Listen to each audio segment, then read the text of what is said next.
혹시 여러분 그리스 로마 신화 읽어보셨습니까? 아마 아이들이 굉장히 좋아하고 재미있어하는 얘기인데요, 읽어보면 굉장히 황당한 이야기도 많고 또 그 가운데 우리의 고개를 끄덕이게 하는 그런 이야기들도 같이 있습니다. 저는 이 신화는 진리의 그림자이다라고 말하고 싶습니다. 여러분 그림자 아시죠?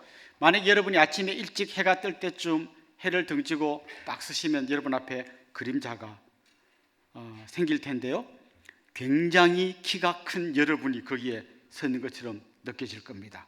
낮 12시에 그림자를 보면 또 굉장히 키가 작은 것처럼 보이겠죠? 그러니까 그림자는 우리의 실체를 반영하긴 하지만 정확하지 않습니다. 어떨 때는 너무 크게, 어떨 때는 너무 작게, 이렇게 칼라로 된 우리의 모든 옷 같은 것도 그림자는 흑백으로만 보여줍니다. 그러니까 우리가 신화를 읽을 때는 거기서 필요 없는 부분을 걷어내고 그 안에 들어있는 진리의 조각들을 찾아보면서 읽으면 더 재미있게 읽을 수 있을 것 같습니다. 그래서 신화에 보면 마이다스의 손 이야기가 나옵니다. 그게 보면요, 술의 신 디오니소스, 여러분 들어보셨습니까? 사실 그리스에서는 디오니소스라고 부르는데 로마 신화에 가면 바카스라고 부릅니다. 여러분이 잘 아시는 바로 그 바카스가 술의 신의 이름입니다. 이 술의 신이 마이더스라고 하는 왕에게 이런 제안을 했습니다. 네가 무슨 소원이든지 한 가지 말하면 내가 들어줄게. 그랬더니 마이더스가 이런 소원을 말했습니다. 제가 손대는 것마다 다 황금으로 변하게 해주십시오. 나중에 후회할 텐데 괜찮습니다. 저 그거 해주시면 좋겠습니다. 이제 그래서 마이더스가 손대는 것마다 황금으로 변하는 그런 능력을 받게 됐습니다. 돌 항아리를 만졌더니 금 항아리가 됩니다. 그냥 나무를 만졌는데 나무가 금이 됩니다. 돌멩이를 만졌더니 금덩어리가 됩니다. 와, 이런 신기한 일이 있네 하고 이제 막 만지면서 전부 다 금으로 바꾸어 갔습니다. 그러다 나중에 이제 식사 시간이 됐는데요, 밥을 먹으려고 이제 빵을 손에 딱 잡는 순간 빵이 금이 됐습니다. 그때 뭔가 좀 이건 아닌데 라고 하는 불안함이 밀려왔습니다만 이건 예고편에 불과했습니다. 잠시 후에 딸이 아빠 하면서 달려오는데요, 반가운 마음으로 안았더니 딸이 금으로 바뀐 겁니다. 마이더스의 손, 어떤 의미로는 굉장히 긍정적인 의미로, 어떨 때는 굉장히 부정적인 의미로 같이 사용되고 있습니다. 여러분의 손은 어떤 손입니까? 혹시 여러분 주부 여러분, 혹시 여러분은 아무리 재료가 없어도 그 재료 갖고 여러분의 손이 닿기만 하면 너무 기가 막힌 요리를 만들어내는 그런 손을 갖고 계십니까? 아니면 엄청난 재료를 가지고 어떻게 이런 요리를 만들었냐라고 하는 혹시 그런 손을 가지고 있지는 않습니까? 사업하시는 분, 남들이 다 말아먹은 거 도저히 회생불능인 사업인데 그분의 손이 닿으면 그 사업이 일어나게 하는 분이 있고요, 잘 나가는 사업도 그분의 손이 닿으면 다 말아먹는 그런 손도 있습니다. 어쩌면 여러분은 어떤 공동체에 들어가서 활력 없고 무기력한 공동체를 아주 감격적이고 생동감 넘치는 공동체로 바꾸어내는 그런 손을 가진 분일 수도 있고요, 너무나 재미있는 공동체에 여러분이 들어가기만 하면 분란이 일어나고 문제를 만들어내는 그런 손을 갖고 있을 수도 있습니다. 오늘 우리가 읽은 이 본문에 보면 굉장히 나쁜 손을 가진 두 여인이 등장합니다. 그 중에 한 명은 12년간 혈루병을 앓던 여인이었고요, 또 한 명은 죽어서 시체가 된 12살짜리 어린 아이였습니다. 여러분 혈루병 들어보셨습니까? 이 혈루병이란 것은 여인의 하혈이 멈추지 않는 병입니다. 하혈이 멈추지 않아요. 생리 때가 되면 여자분들 중에 막 빈혈이 일어나는 분들 많잖아요. 그런데 그 짧은 생리 때만 해도 빈혈이 일어나는데 12년간 하혈이 멈추지 않았다면 이 여인의 건강 체계는 완전히 다 붕괴되어져 있었을 겁니다. 마가복음에 보면 이 여인이 이 병을 고치려고 많은 의사 선생님들을 만났는데 그것 때문에 자기의 전 재산을 다 허비했지만 낫지 않았다고 기록하고 있습니다. 건강만 붕괴된 게 아니라 이 여인의 경제 생활도 완전히 바닥을 치고 있었을 겁니다. 그런데 이것보다 더 심각한 어떤 문제가 있었는데요, 레위기 15장 말씀에 의하면 여인이 하혈을 하는 동안은 부정해진다고 되어 있습니다. 물론 이 율법을 주신 이유는 이 여인을 보호하기 위해서 준 것이긴 합니다만은 어쨌거나 하혈하는 동안은 이 여인이 부정해집니다. 그래서 생리가 끝나면 정결례식을 치르고 일상생활로 복귀할 수 있었습니다. 그런데 이 여인은 12년 동안 하혈이 멈추지 않는 거예요. 그럼 이 여인은 계속해서 부정한 상태로 있는 겁니다. 근데 자기만 부정한 게 아니라 이 여인이 손을 대는 게 전부 다 부정해집니다. 이 여인이 앉았던 자리도 부정해집니다. 이 여인이 누웠던 침대도 부정해집니다. 그 앉았던 자리나 침대에 다른 사람이 손을 대면 그 사람도 부정해집니다. 다른 사람을 오염시키고 더럽게 만드는 일을 이 여인이 하고 있었던 겁니다. 한마디로 이 여인은 저주받은 삶 같은 그런 삶을 살고 있었습니다. 살아있었지만 죽은 거나 다름없는 그런 삶을 살고 있었던 거죠. 오늘 본문에 또 한 여인이 등장하는데요, 이 여인은 12살 된 어린 아이입니다. 이 여인의 아버지는 오늘 본문에 보면 관리라고 되어 있습니다만 마가복음이나 누가복음에 보면 정확하게 이 딸의 아버지는 회당장이었습니다. 그리고 그의 이름은 야이로였습니다. 회당장이 뭔가 하면요, 회당이 있습니다. 회당. 그 회당이 사람들이 멀리 성전까지 가지 못할 때 회당에 모여서 하나님께 예배를 드렸습니다. 회당장은 그 회당을 관리하는 사람입니다. 그 회당에는 보통 두루마리로 된 성경이 보관되어 있었는데 이 성경을 잘 관리하고 회당을 지키는 사람이 회당장입니다. 이 회당장은 그 예배 때 설교할 랍비를 초청하기도 하고 이 전체를 조율하는 사람이기 때문에 회당장은 그 지역의 유지 같은 그런 역할을 하는 사람이었습니다. 그런데 이 회당장의 12살 된 딸이 죽은 거예요. 여러분 12살 된 딸 하면 떠오르는 이미지가 있으시죠? 그 예쁘고 귀엽고 한참 파릇파릇 자랄 이 아이가 죽었습니다. 그런데 아무리 예쁘고 귀여운 아이도 죽으면 시체가 되는 거예요. 그런데 문제는 뭔가 하면 율법에서는 이 시체를 만지면 그 사람이 더러워집니다. 부정하게 됩니다. 물론 이런 율법을 주신 이유는 잘못해서 전염병 같은 그런 이유로 죽은 사람을 잘못 만졌다가 전염병이 퍼지는 걸 막기 위해서 율법을 주었습니다만 어쨌거나 이 시신에 손이 닿으면 닿은 사람은 다 부정해지는 겁니다. 그러니까 오늘 본문에 등장하는 두 여인의 공통점이 있습니다. 한 명은 살아있지만 죽은 거나 다름없는 삶을 살고 있고 한 명은 완전히 죽은 사람입니다. 그런데 완전히 일치하는 공통점은 뭔가 하면 누구든지 닿으면 부정해진다는 거예요. 이 두 여인이 오늘 본문에 보면 예수님을 만납니다. 그런데 예수님은 누구에겐가 닿으면 부정해지는 이 여인을 만지십니다. 또 그 여인이 자기 몸에 닿는 걸 용납하십니다. 그때 어떤 일이 일어났습니까? 이 두 여인 때문에 예수님이 부정해진 게 아니라 예수님의 생명의 능력이 이 두 여인을 완전히 바꾸어 놓았습니다. 하혈하며 12년간 혈루병 앓던 여인이 건강함을 되찾았고요, 죽었던 그 아이가 자리에서 일어나게 되었습니다. 자, 그런데 오늘 본문을 잘 보면요, 오늘 본문하고 똑같은 이야기가 마가복음에도 나오고 누가복음에도 나옵니다. 우리가 이렇게 같은 이야기가 나오는 본문을 읽을 때는 세 본문을 펼쳐놓고 비교하면서 읽으면 공통점도 찾을 수 있고 차이점도 찾을 수 있고 이 본문에서 알지 못하는 걸 다른 본문에서 알아낼 수도 있습니다. 그래서 같이 보면 굉장히 도움이 됩니다. 그런데 이 세 본문을 딱 펼쳐놓고 보면 굉장히 특이한 점이 있어요. 마가복음은 이 이야기를 굉장히 길게 기록했습니다.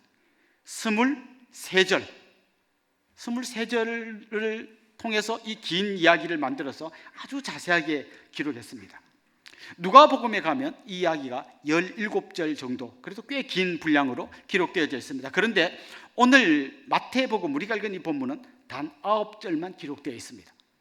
그래서 이 이야기를 쭉 펼쳐놓고 보면 누군가 내 몸에 손을 댔다, 예수님 이야기할 때 제자들이 아이고 예수님 이렇게 사람이 많아서 막 밀다가 어떻게 다 한 건데 그걸 누가 다 했냐고 물으시면 어떡합니까? 막 이런 얘기들이 오고 가는 게 오늘 마태복음에 전혀 안 나와요. 굉장히 재밌고 드라마틱한 이야기를 마태는 싹 다 걷어내고 진짜 뭔가를 강조하려고 하고 있습니다. 다시 말하면 마태는 우리의 이 독자들의 시선이 이 혈루병 여인이나 이 야이로 회당장이나 그 죽은 딸 거기에 쏠리는 걸 막아내고 대신에 이 여인들에게 생명을 주신 예수 그리스도에게 우리의 눈이 집중되게 만들고 있습니다. 아마 여러분도 이 마태, 마가, 누가복음 읽으면서 왜 같은 이야기를 3번이나 기록했나 이렇게 질문을 가지시는 분들이 있을 겁니다. 그런데 사실 이 이야기를 잘 보면 같은 걸 3번 반복하는 게 절대 아닙니다. 그 저자의 관점에 따라서 정말 강조하고 싶은 것들을 강조하고 있는 것이죠. 자, 지금 마태는 우리의 눈이 다른 데로 향하지 못하게 오직 예수님에게 포커스를 맞추도록 오늘 본문을 기록하고 있습니다. 지난주 말씀 여러분 기억나십니까? 새 포도주는 새 부대에 넣어야 한다. 낡은 가죽 부대에다가 새 포도주를 부으면 부대도 터지고 포도주도 쏟아진다, 이런 말씀을 하셨습니다. 오늘 말씀을 통해서 주님은 무엇이 낡은 가죽 부대고 무엇이 새로운 포도주인지를 아주 상세하게 설명해 주십니다. 이 기적을 통해서 보여주시고 있는 거죠. 그 당시 바리새인들은 어떻게 하면 자기들이 거룩한 삶을 살 수 있을까, 그걸 고민하면서요, 그들이 찾아낸 방법을 이겁니다. 더러운 것들과 결별하는 거예요. 절대 더러운 거 만지지 않고 손대지 않습니다. 더러운 사람 만나지 않습니다. 절대 손대지 않습니다. 그래서 나병 환자 멀리 격리시키고 자기들 스스로 거룩하게 자기들을 지키려고 했습니다. 세리들, 죄인들 절대 만나지 않고 그들과 확실히 선을 긋고 자기들의 거룩함을 지키려고 했습니다. 오늘 본문에 나오는 혈루병 걸린 여인, 죽은 시체 절대 만지지 않고 가까이 하지 않습니다. 그렇게 함으로써 자기들을 거룩하게 지키려고 했습니다. 이게 낡은 가죽 부대의 모습입니다. 반면에 예수님은 나병 환자에게 다가가셔서 그에게 손을 대시며 그를 치유해 주셨고, 죄인이라고 손가락질을 받는 세리들의 친구가 되어 주셨습니다. 오늘 본문에도 보면 이 사람에게 닿으면 더러워진다고 했지만 이 혈루병 걸린 여인, 예수님에게 닿는 걸 허락하셨고, 그 닿은 여인을 추적해서 찾아내서 그 여인을 치유해 주셨습니다. 또 시체라고 만지는 걸 두려워하시면서 오염될까 봐 자기를 멀리 격리시킨 게 아니라 이 시신이 되어버린 이 어린아이의 손을 잡아 일으키셨습니다. 다시 말하면 주님은 그냥 격리하고 피해서 자기를 지키는 분이 아니라 오히려 문제투성인 사람들에게 찾아가셔서 그들의 삶을 완전히 새로운 삶으로 바꾸어 주신 것입니다. 오늘 이곳에 있는 우리도 마찬가지입니다. 우리가 여기서 넥타이 매고 점잖게 있습니다만 한 사람 한 사람의 내면을 주님의 눈으로 들여다보면 그냥 죄로 오염된 문제투성인 그런 모습이 우리들의 진짜 모습 아닙니까? 그런 우리들을 주님이 찾아와 주셔서 한 사람 한 사람 더럽다고 내치지 않으시고 만나주시고 손잡아 주시고 주님의 품에 안아주시고 우리를 위해서 대신 십자가에서 죽어주셨습니다. 그래서 우리는 어떻게 되었습니까? 바울은 이렇게 이야기합니다. 누구든지 그리스도 안에 있으면 새로운 피조물이라. 이전 것은 지나갔으니 보라 새 것이 되었도다. 여러분 한 분 한 분이 이 주님 만나서 완전히 새로운 사람이 되었다고 이야기하고 있습니다. 우리는 더 이상 낡은 가죽 부대 안에 갇혀가지고 다른 사람에게 손가락질하고 판단하고 저 따위로 신앙생활하면 되냐 이런 얘기를 엎조리는 바리새인 같은 그런 그 낡은 가죽 부대에 든 사람이 아니라 주님이 우리에게 주신 그 생명의 능력과 그 감격 속에서 기뻐하며 또 다른 누구에겐가 이 생명의 강물을 흘려보내는 역할을 하는 바로 새 포도주의 능력을 경험한 그런 사람이 되었다는 것입니다. 주님은 바로 그런 분이십니다. 여러분의 어두운 그늘, 어두운 그림자가 아무리 짙고 힘들고 절망적이라고 해도 주님께서 여러분을 찾아가셔서 여러분을 만나는 순간 여러분의 인생에 밝은 빛이 비추게 될 것입니다. 그 이전에 알지 못했던 생명의 놀라운 능력을 경험하고 그 환희, 기쁨 가운데서 노래하는 여러분들이 될 것입니다. 특별히 마태는 주님의 그런 놀라운 능력을 나타내기 위해서 아주 특별하게 한 단어를 사용하고 있습니다. 그건 바로 일어나다라고 하는 단어입니다. 먼저 우리 여러분 18절 한번 읽어볼까요?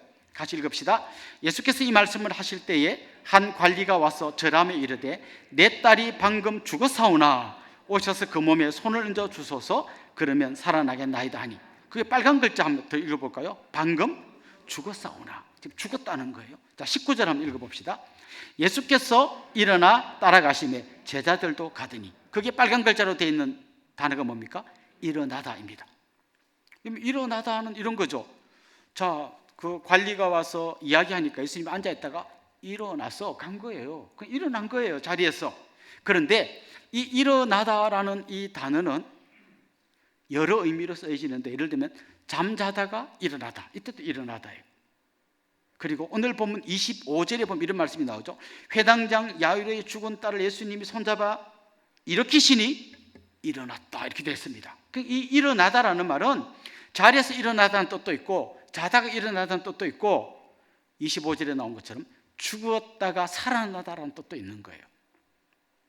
자, 그러면 25절에서는 회당장의 딸이 죽었다가 살아났으니까 일어나다, 이 단어를 쓰면 자연스러운데요, 예수님은 굳이 19절에서 자리에서 일어나다 이 단어를 마태가 안 써도 이야기가 다 됩니다. 그래서 마가나 누가가 쓴 걸 보면 일어나다라는 말은 없고 그 회당장과 함께 갔다, 이렇게만 되어 있어요. 근데 마태는 의도적으로 여기에 부활이라는 의미를 중의적으로 품고 있는 이 일어나다라는 단어를 19절에 쓴 거예요.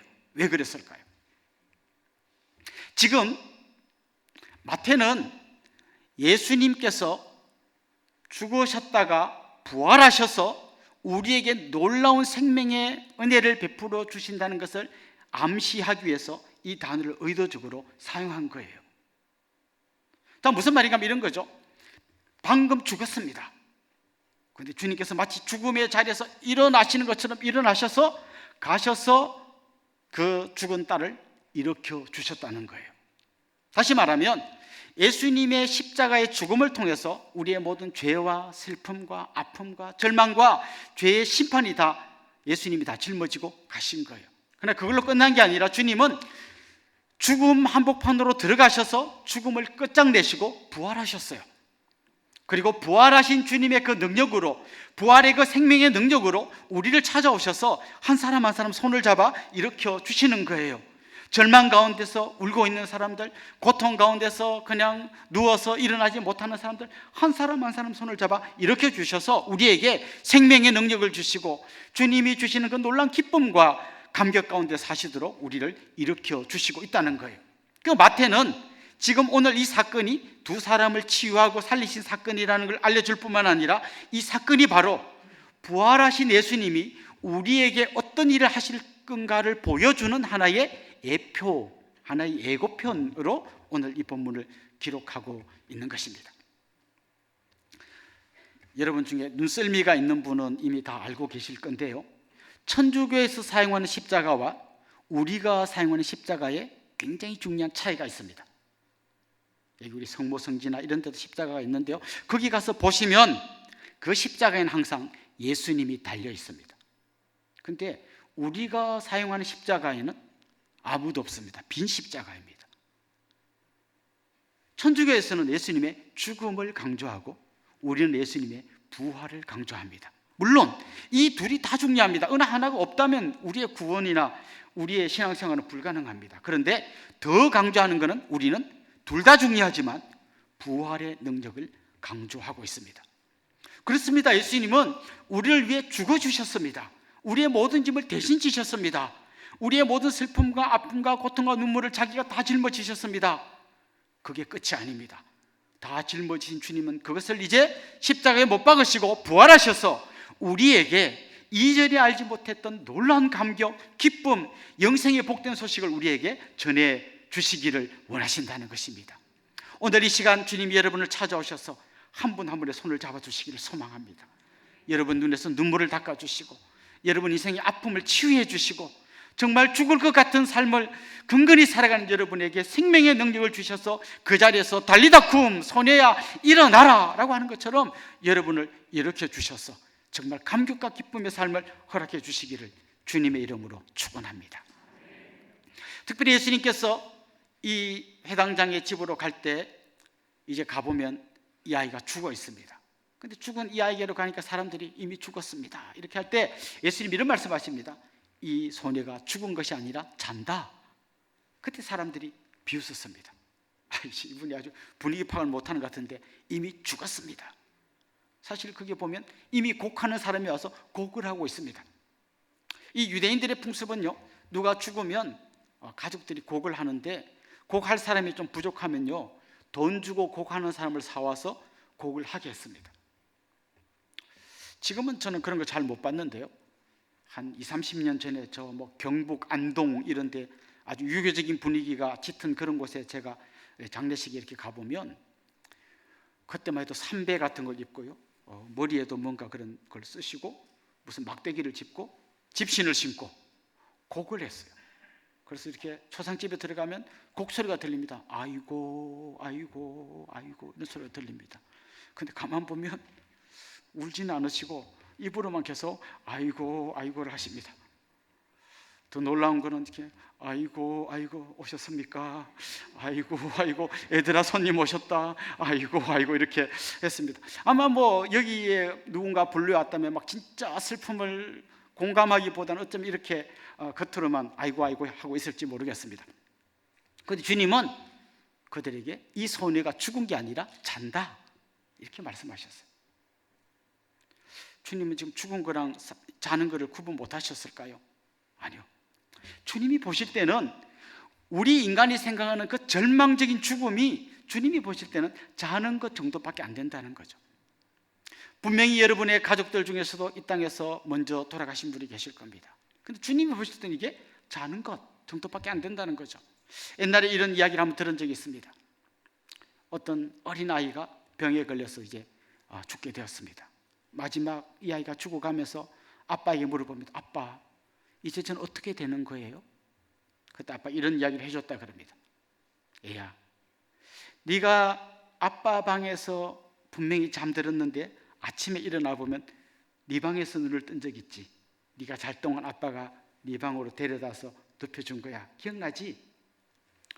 오늘 네가 여기서 아빠 품에서 잠들잖아.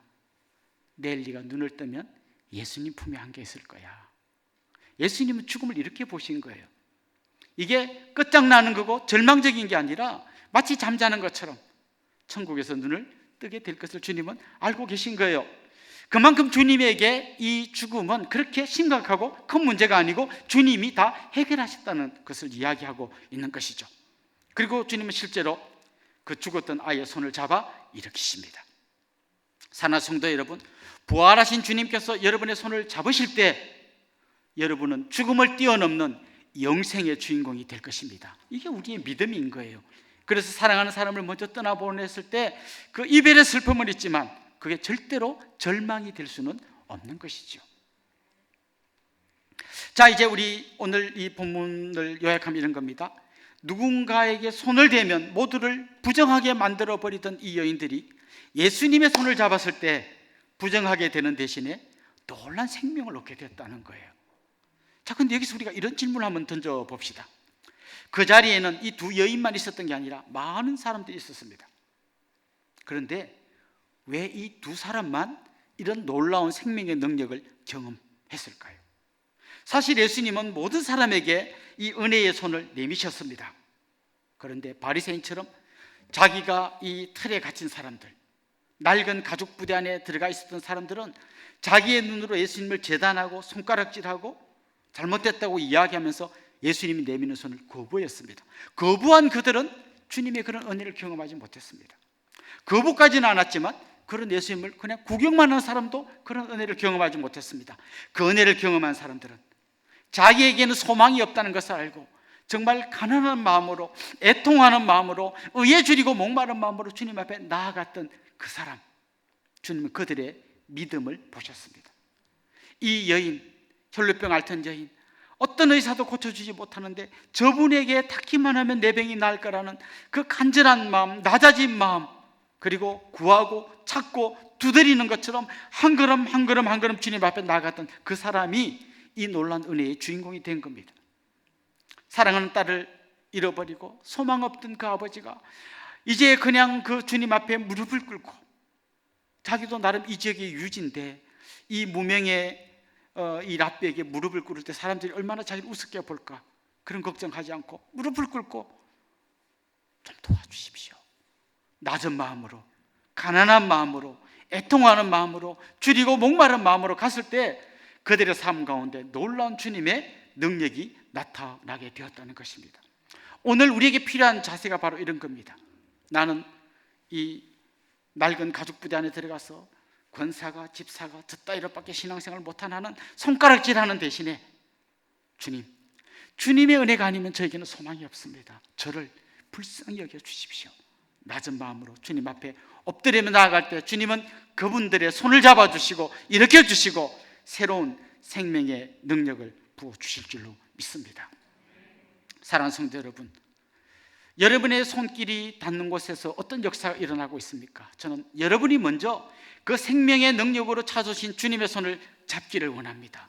그리고 여러분이 경험한 그 놀라운 생명의 능력을 가지고 또 다른 누군가, 울고 있는 누군가, 절망해져 있는 그 누군가의 손을 잡아 일으켜 주시는 그런 분들이 될 수 있기를 주님의 이름으로 축원합니다.